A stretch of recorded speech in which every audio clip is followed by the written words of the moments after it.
수험생 여러분 안녕하십니까? 부동산학 개론의 김하선입니다.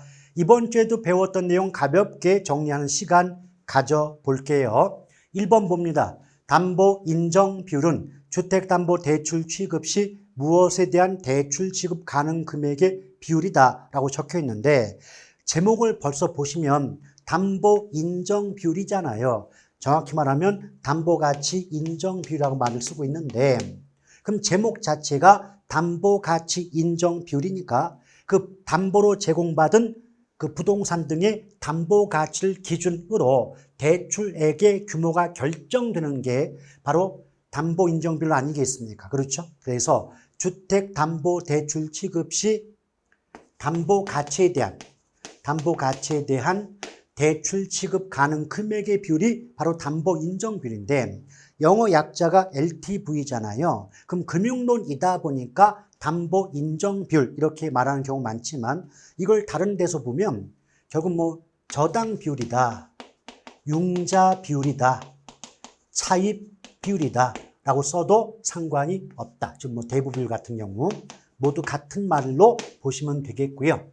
또 총부채 상환 비율은 차주의 소득을 중심으로 대출 규모를 결정하는데 왜 그럴까요? 여러분 DTI가 총부채 상환 비율이죠. 그럼 DTI를 구하는 공식은 분모가 연간 소득이고 분자가 연간 원리금 상환액이에요.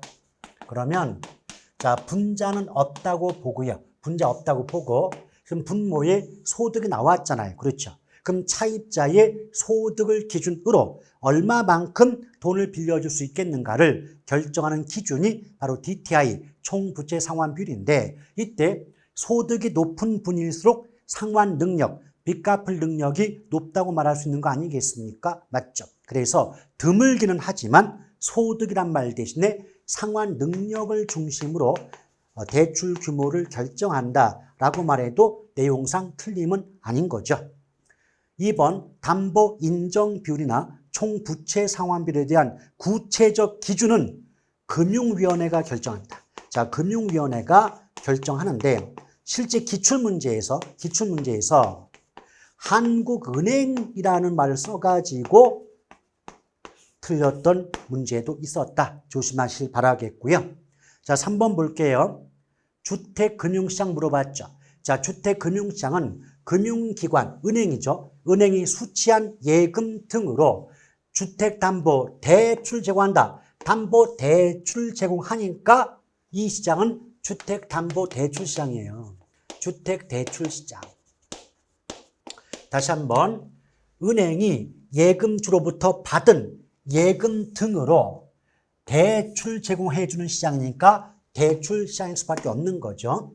또 투자자로부터 자금을 조달하여 주택자금 대출 기관에 은행에 필요한 자금을 공급해 주는 시장이 되기 때문에 이거는 주택자금의 공급 시장이다 라고 시장을 구분할 수가 있죠. 그래서 요령이 뭐냐면 대출을 제공한다. 대출자 나왔으니까 대출 시장이 되는 것이고 또 자금을 공급한다 말이 나오기 때문에 자금의 공급 시장이다. 이렇게 구분하시면 편해요.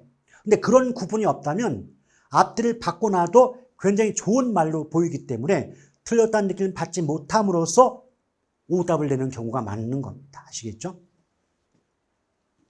자, 4번 볼게요. 공모에 의한 증자, 신디케이트, 부동산 투자회사법에 의한 부동산 투자 신탁, 간접 투자 자산 운영 법에 의한 부동산 간접 투자 펀드 등은 모두 종류상 지분금융이죠.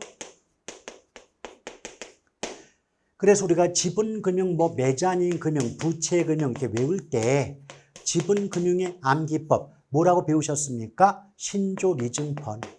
신조리증펀이다. 그럼 신이 뭐죠? 신디케이트예요. 조는요, 조인트 벤처.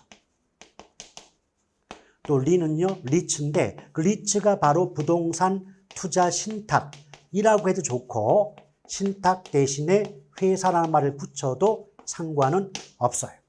네 번째죠. 공모에 의한 증자, 펀은 부동산 펀드를 뜻한다. 다섯 가지는 지분금융, 자기 자본을 조달하는 지분금융에 속하게 됩니다. 자, 5번 볼게요. 원리금 균등 상환 방식은 매기에 이자 지불액이 줄어드는 만큼 원금을 갚는 금액이 증가하는 방식이에요. 그럼 여러분 생각해 봐요. 원리금 균등의 뜻이 뭐예요? 원금의 이자를 합해서 갚는 금액이 똑같다. 매기 상환액이 동일한 방식이 원리금 균등인 거 맞죠? 그런데 이자가 예컨대 10만 원 줄어든다면 원금이 10만 원 늘어나야만 줄어든 만큼 늘어나야만 빚 갚는 금액은 동일할 수가 있는 거 아니겠습니까? 맞죠? 그래서 이자 지불액이 감소하는 만큼 원금 상환액이 증가한다. 원리금 균등 맞고요. 자, 6번 볼게요. 자, 6번을 보면 대출자 입장 나왔습니다. 그럼 대출자 입장에서는 차입자에게 원리금 균등 분할 상환 방식보다 원금 균등 분할 상환 방식으로 대출해 주는 것이 빌려준 돈을 떼먹힐 위험이 줄어듭니다. 이것을 원금 회수 측면, 원금 회수의 측면에서 보다 안전하다라고 말할 수 있는데, 일단 첫 번째 문장 해석할 때요. 누구 입장을 잘 보셔야 돼. 그럼 대출자 입장이 나왔다는 건 은행 입장. 돈을 빌려준 은행 입장에서 생각을 하셔야 되는 거예요. 그러면 자, 여기서 원금 회수가 뭐냐면 원금 회수 위험이라고 하는데, 원금 회수 위험은 우리말로 바꾸면 빌려준 돈을 떼먹힐 위험이에요. 돈 떼먹힐 위험이 원금 회수 위험인 거죠. 그런데 자, 지금 원금 균등과 원리금 균등을 비교해 본다면 양쪽을 비교해 보았을 때 초기에, 대출 초기에 원금이자 합해서 빚 갚는 금액이 많은 쪽이 어디예요?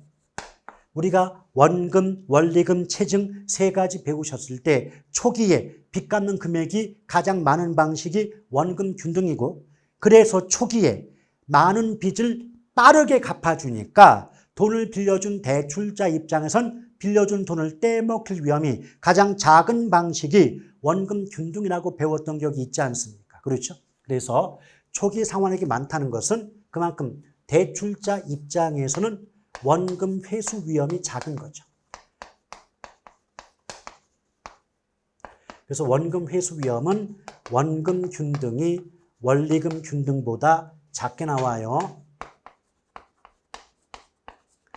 여기에 이제 하나 더 추가하는 게 체증이죠. 그래서 초기의 상환액이 가장 작은 방식이 체증식이고, 또 은행 입장에서 빌려준 돈 떼먹힐 위험이 가장 큰 방식도 체증식이다라고 보시면 돼요. 그래서 이 부등을 그려볼 때 어떤 말이 나와도 원리금 균등은 가운데에 끼어 있어야 돼요. 따라서 원리금 균등이 맨 앞에 나오거나 맨 뒤에 나와 있다.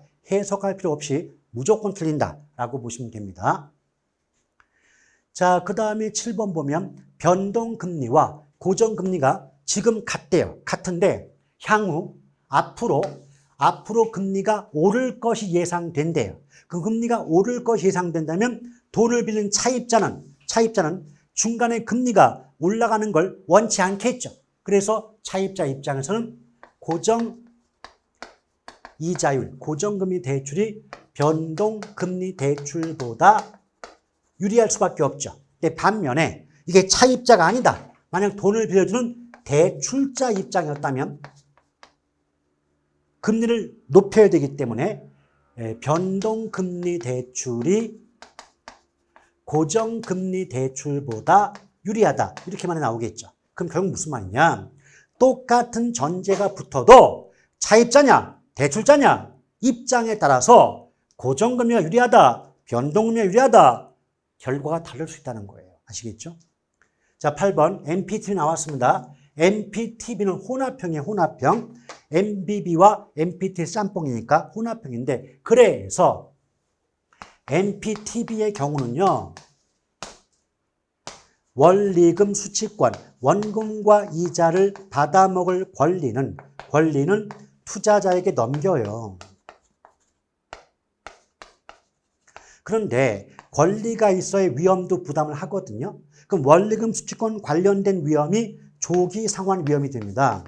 그래서 원리금 수취권을 투자자에게 넘겨주기 때문에 조기 상환 위험도 투자자에게 넘어갑니다. 전가된다라고 보시면 돼요. 반면에 저당권은 정확히 말하면 저당 채권 지파물의 소유권인데 이건 그냥 발행기관, 발행자가 보유하다 보니까 저당권 관련된 채무불이행 위험 역시도 누가 부담한다? 그렇죠. 발행기관이 부담을 합니다. 따라서 NPTB는 조기 상환 위험은 투자자가 부담을 하고 그 다음에 채무불이행 위험은 발행기관 해도 좋고요. 그냥 발행자라고 해도 상관은 없겠습니다. 자, 9번 봐요. 위탁관리 부동산 투자회사와 기업 구조조정 부동산 투자회사. 위탁과 기업은 실제로 회사가 없죠. 명목형 회사이고요. 또 우리나라의 경우 이런 명목형의 경우는 어때요? 일정한 조건 같으면 법인세 감면 혜택을 받을 수가 있겠죠. 근데 위탁과 기업은 설립 당시의 자본금은 3억 이상이죠. 3억 이상. 근데 최저 자본금은 50억 이상인 거고 또 공인중개사로서 해당 분야에 5년 이상 종사할 사람은 자기관리 부동산 투자회사의 전문 인력이 될 수 있는데 이것도 어떻게 좀 기억하시냐면 암기법이 5공감석삼이에요. 5공감석삼. 이 말이 뭐냐면 공인중개사나 감정평가사로서 5년 이상 종사한 사람과 석사학위 이상의 소유자로서 3년 이상 종사한 사람은 자기관리 부동산 투자 회사의 전문 인력이 될 수 있기 때문에 5공감석삼 이렇게 외워두는 것도 암기법의 일종이죠. 자, 10번 부동산 프로젝트 금융은 원칙적으로 사업주의 채무 변제 의무가 없죠. 빚갚을 의무가 없죠. 그래서 원칙은 비소구 금융인데 현실적으로는 프로젝트 자체의 자산이 담보가 되거나 프로젝트부터 예상되는 수익성이 담보가 되니까 그것의 범위 내에서는 어떤 채무의 변제가 이루어지는 셈이 되기 때문에 제한 소구 금융의 성격을 띈다라고 배웠던 기억이 있지 않습니까? 맞죠? 자, 이렇게 해서 금융론 배웠던 내용 가볍게 정리해 보았습니다. 여러분, 덥기도 하고요. 일교차 심하고 또 폭우 때문에 좀 짜증 날 수 있습니다. 이럴 때일수록 다시 한번 심신의 어떤 새로운 다짐을 다지시고 결과, 목적지를 향해서 힘을 내고 도전하시길 바라겠습니다. 자, 대단히 수고 많으셨습니다. 고맙습니다.